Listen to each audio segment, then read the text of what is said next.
the Northwest Weather Podcast from Fox 13 Seattle. Welcome, everyone, to the Northwest Weather Podcast. I am meteorologist Claire Anderson here with Lauren Donovan. This is so fun, Lauren. I'm excited that you are here with us today to talk about the weather because obviously, you know, you are one of our reporters who is always out in it. Bingo. And I wanted to ask you first, as a reporter, what has this winter been like so far? As a reporter or as a skier, Claire? I want both. So yes, as a reporter, yeah. Milder. So being outside for me, out in the elements, Yeah. which we have to do, standing out at scenes like I was today. It's better than it usually is, even though I'm always wearing my long underwear under everything I wear out in the field. That's always the hack.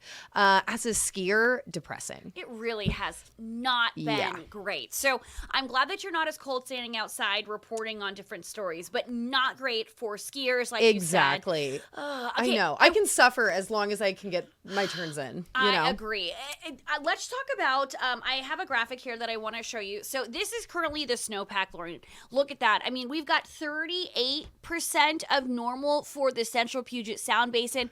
What you need to know here is there is a lot of red. And means red is bad. Red's bad. That is below average by quite a bit. And by about 50% a lot of those spots. So not great. We have had some good snow up in the upper Columbian Basin, but we are still well behind. So tell me what it's like being a skier this year or, you know, maybe not skiing so far. Yeah, this year. exactly. Well, it's just, I think it's frustrating for a lot of pass holders, right? You invest so much in this, in the gear, and even getting up to the mountain. Like if you have kids, it's a pain. Yeah. So I think it is something that I'm not taking for granted moving forward as we've watched, like flooding and whatnot really impact our mountains too. Yeah. Like the atmospheric rivers and whatnot. Yeah, I mean, it's great to see the moisture, but it doesn't help necessarily with our snowpack. And that's kind of the flip side of that. Have you been up skiing this year?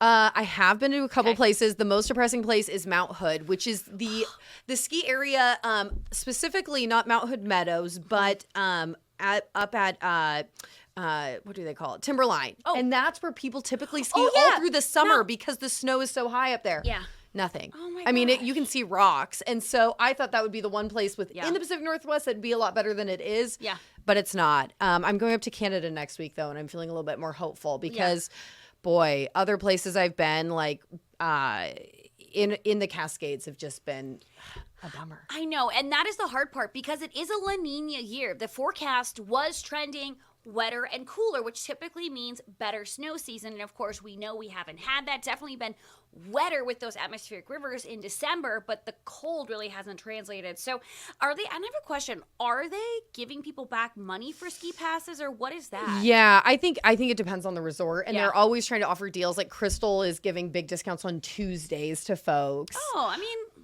if we have Tuesdays take where you can get, yeah. but I mean, you don't get much of the terrain to begin with, and I think it's probably good for beginners. Like maybe this is the year. If you were debating, do I do it or not? Like gear's probably cheaper because people aren't buying it as much. Like is the top open up at Crystal? No, because a lot of the up top area, well, I think parts of Crystal are, but they go through waves. Yeah. Like, and some areas can just be really icy, low coverage. So down the base area or areas where they have snowmaking capabilities, you will be able to get some more runs in down there.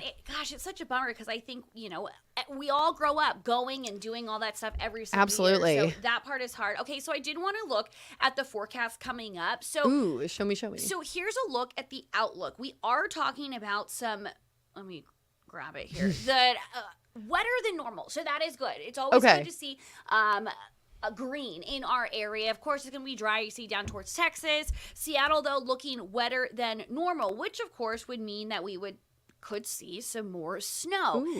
So we are watching for that. And then what's the next temperature-wise? So you can see really mild. This is all for next week. This is about, I think it's Wednesday or Thursday through about Saturday, I think, is the 28th. All right.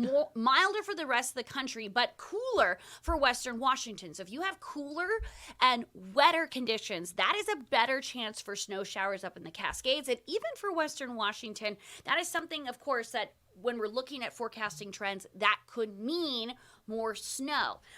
Also, this is kind of interesting, is we saw our first snowflake at SeaTac Airport yesterday. That was exciting. Yes. Watching it develop on the roads too, Yeah. and you can see on the traffic cameras. And here's what's so funny. So it was trace amounts, okay? So I mean, What is a trace? So trace is, I don't even know how they actually measurable snowfall is. There's actually like 1/100th of an inch. Trace is, I think, just a little bit of snowflake. Yeah. So right now, that's all we have snowflake wise at SeaTac. Between November to March, I was talking with the National Weather Service, seeing what they were sharing.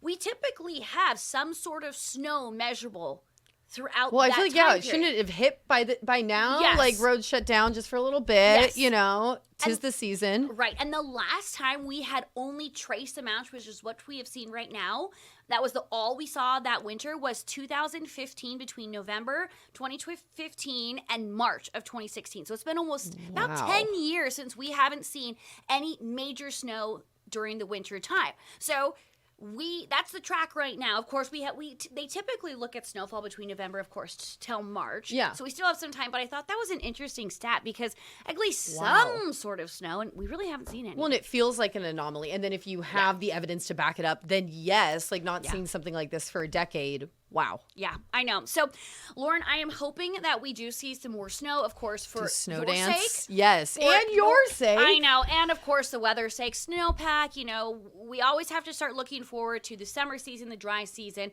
I know we've got a lot of rain in our reservoirs from all the rain, but we definitely need the snow for the snowpack. So, Lauren, thank you so much for joining me. I said, hey, will you come up and talk weather with me? And she said, of course I will. So, thanks for joining me again, and we will talk to you guys all later.